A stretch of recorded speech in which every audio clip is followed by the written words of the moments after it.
Bismillahirrahmanirrahim. Assalamualaikum warahmatullahi wabarakatuh.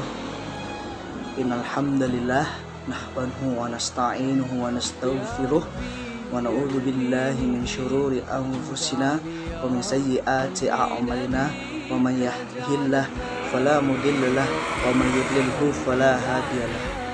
Asyhadu an la ilaha illallah wahdahu la syarikalah wa asyhadu anna Muhammadan abduhu wa rasuluh la nabiyya rasulullah ba'dah.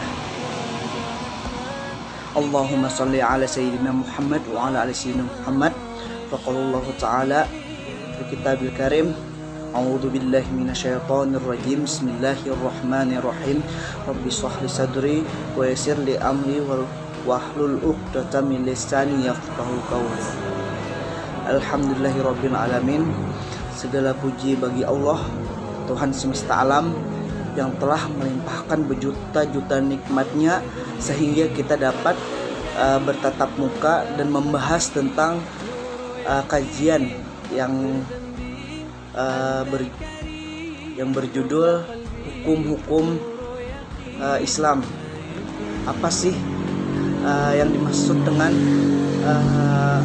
hukum-hukum Islam? Yaitu ada urf. Nah, jadi kita akan membahas sedikit tentang urf. Salawat serta salam tidak lupa kita haturkan kepada junjungan kita Nabi besar Muhammad sallallahu alaihi wasallam yang telah membawa kita dari zaman kegelapan menuju terang benderang dari zaman jahiliyah ini, ke zaman yang mana peradaban manusia yang lebih meningkat, dari zaman unta hingga ke zamannya Innova. Baik, sebelum kita memulai pembelajaran pada hari ini, alangkah lebih baiknya kita membaca suratul Fatihah. A'udzubillahi minasyaitonirrajim. Bismillahirrahmanirrahim. Alhamdulillahirabbil alamin. Ar-Rahmanir-Rahim. Maliki yaumiddin. Iyyaka na'budu wa iyyaka nasta'in. Ihdinas siratal mustaqim. Siratal ladzina an'amta 'alaihim ghairil maghdubi 'alaihim waladdallin. Amin. Alhamdulillah, kita sudah membaca suratul Fatihah. Mudah-mudahan pembelajaran hari ini berjalan dengan lancar dan diberkahi oleh Allah Subhanahu wa taala.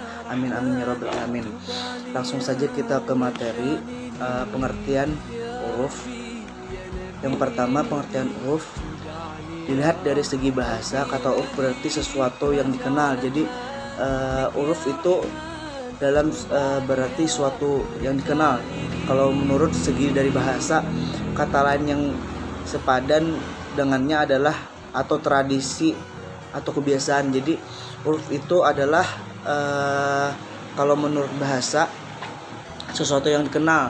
Jadi kalau menurut istilah lain, adat atau kebiasaan. Nah, menurut istilah syara, segala sesuatu yang sudah dikenal masyarakat dan telah dilakukan secara terus-menerus. Jadi sesuatu yang sudah dilakukan masyarakat tapi dilakukan terus-menerus, dari misalnya dari zaman nenek moyang kita sampai kita sekarang. Jadi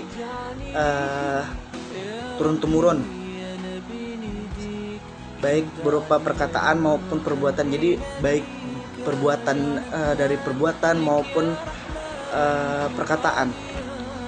Langsung ke selanjutnya, kedudukan uruf. Jadi ulama usul fikih sepakat bahwa uruf yang sah itu uruf yang tidak bertentangan dengan syariat. Jadi uruf yang sah itu tidak bertentangan dengan syariat Islam yang menyangkut dengan uruf qauli dan uruf amali, dapat dijadikan hijrah dalam penetapan hukum syara. Jadi tidak keluar dari hukum Islam. Yang pertama uruf qauli dan uruf amali. Nah, dapat dijadikan hujjah atau penetapan hukum syara. Nah, jadi di situ jelas sekali kita tidak boleh sembarangan menentukan uruf, maka bersepakat, para ulama usul fikih sepakat bahwa uruf yang sah itu uruf yang tidak bertentangan dengan syariat Islam, yang menyangkut dengan uruf kauli dan uruf amali, dan bisa dijadikan suatu hujjah penetapan hukum syara. Langsung saja ke macam-macam uruf. Yang pertama, uruf terbagi menjadi dua macam, yakni uruf kauli dan uruf amali. Nah, jadi kita bahas satu persatu. Yang pertama, uruf kauli adalah kebiasaan masyarakat dalam menggunakan lafaz ungkapan tertentu dalam mengungkapkan sesuatu, sehingga makna ungkapan itu yang dipahami dan terlintas dalam pikiran masyarakat. Misalnya ungkapan daging yang berarti daging sapi, padahal kata-kata daging mencakup seluruh daging yang ada apabila seorang mendatangi penjual daging, sedangkan penjual daging itu memiliki bermacam-macam daging. Nah, jadi pada makna ungkapan itulah yang dipahami dua terlintas. Jadi apabila yang dikatakan tadi, hukum kaul itu masyarakat yang mempergunakan lafaz yang tertentu dan menggunakan sesuatu hingga makna itulah ungkapan yang dipahami oleh terlintas dan pikiran masyarakat.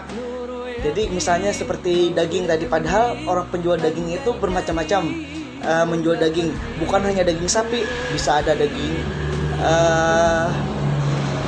misalnya daging kambing, daging domba, dan daging-daging yang lainnya. Asalkan jangan daging hewan-hewan yang tidak diperbolehkan dalam Islam, misalnya daging anjing, misalnya daging anjing, daging babi, nah itu tidak diperbolehkan. Lalu pembeli mengatakan, saya beli daging 1 kilo. Padang itu langsung mengambil daging sapi karena kebiasaan masyarakat setempat telah mengkhususkan penggunaan kata daging pada daging sapi. Nah, jadi padahal daging itu bermacam-macam. Apabila misalnya saya membeli daging ke tukang daging, padahal daging di situ tuh banyak bermacam-macam daging, misalnya seharusnya kata daging itu harus dilengkapi, saya akan membeli daging sapi. Nah, jadi di situ jelas bahwasanya kata daging itu dikhususkan hanya daging sapi, padahal macam-macam daging itu bermacam-macam, ya kan, bermacam-macam. Ada daging sapi, ada daging kambing dan lain-lain. Nah, jadi uruf itu sesuatu kebiasaan yang telah dikhususkan, padahal itu sebagai dari kebiasaan masyarakat kita. Sedangkan uruf amali adalah uruf yang berupa perbuatan seperti jual beli dan masyarakat tanpa menggunakan sigap atau akad jual beli. Nah, jadi kebiasaan masyarakat kita, uruf amali ini adalah membeli tanpa berakad, ya, padahal menurut syara, sehingga jual beli itu merupakan salah satu rukun jual beli. Tetapi karena telah menjadi kebiasaan dalam masyarakat melakukan jual beli tanpa ada terjadi hal-hal yang tidak diinginkan, maka syara diperbolehkan. Nah, jadi padahal itu tuh sudah ketentuan Islam memberikan hukum jual beli dengan cara berakad, tapi kebiasaan masyarakat kita, jadi itu diperbolehkan membeli tanpa berakad. Nah, jadi itulah bermacam-macam, ada dua macam jenis hukum uruf kauli dan hukum amali. Yang pertama tadi hukum uruf kauli, yaitu sesuatu yang dikhususkan untuk misalnya seperti daging tadi. Jadi apabila hukum amali itu adalah hukum yang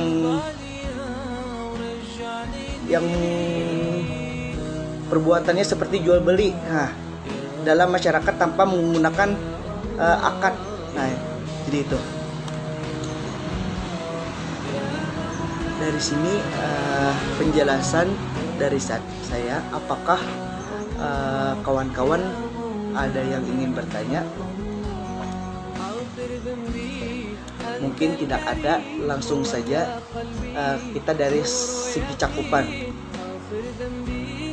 Oke, dari segi cakupan uruf terbagi dua, yaitu kebiasaan yang bersifat umum dan uruf al-ihsan, kebiasaan yang bersifat khusus. Al-khas, kebiasaan yang bersifat khusus, yaitu ada uruf al-am adalah kebiasaan tertentu yang bersifat umum, berlaku secara luas seluruh masyarakat di seluruh daerah. Misalnya dalam jual beli mobil, seluruh alat yang diperlukan untuk memperbaiki mobil seperti kunci, tang, dongkrak, dan ban serap termasuk dalam harga jual. Nah, jadi akad sendiri dan biasanya ditambah. Contoh adalah kebiasaan yang berlaku bahwa berat barang bawaan bagi setiap penumpang pesawat terbang adalah 20 kg. Jadi di situ ada biaya tambahan. Contoh lain misalnya kebiasaan yang berlaku bahwa barang bawaan bagi setiap penumpang pesawat terbang adalah 20 kg. Jadi di situ dikhususkan untuk biaya tambahan. Sedangkan al-uruf al-khas adalah kebiasaan yang berlaku di wilayah masyarakat tertentu, misalnya di kalangan pedagang apabila terdapat cacat tertentu pada barang dibeli terhadap barang tertentu. Jadi adalah kebiasaan yang berlaku di wilayah masyarakat, misalnya di kalangan para pedagang apabila terdapat cacat tertentu pada barang yang dibeli. Dari segi cakupan uruf terbagi dua, yaitu adalah uruf al-am, uruf al-khas. Nah, jadi uruf al-as itu kebiasaan tertentu yang bersifat umum, sedangkan al-khas itu al-am, sedangkan al-khas itu adalah kebiasaan yang berlaku di wilayah masyarakat tertentu. Nah, jadi tidak umum, hanya lokal kalau al-khas itu.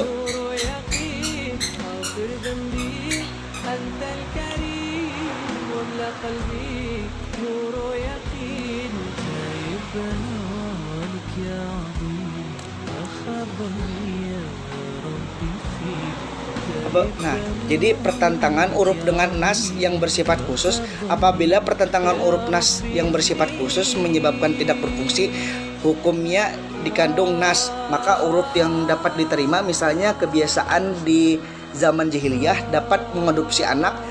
Nah, di mana yang diadopsi itu statusnya sama dengan anak kandung, sehingga mereka mendapatkan warisan apabila ayah angkat wafatnya. Huruf seperti ini tidak berlaku dan tidak dapat diterima. Mungkin itu saja yang dapat saya sampaikan tentang hukum Islam, yaitu hukum huruf yang sudah dijelaskan panjang lebar. Mudah-mudahan dalam kesempatan ini kita dapat memberikan dapat menjalankan dalam kehidupan sehari-hari dan dapat mengamalkannya. Mungkin itu saja yang penyampaian paparan materi dari saya. Salah hilap mohon maaf, karena kesalahan itu hanya milik setan dan saya perantara, hanya tidak luput dari kesalahan, karena kebenaran itu hanya milik Allah semata.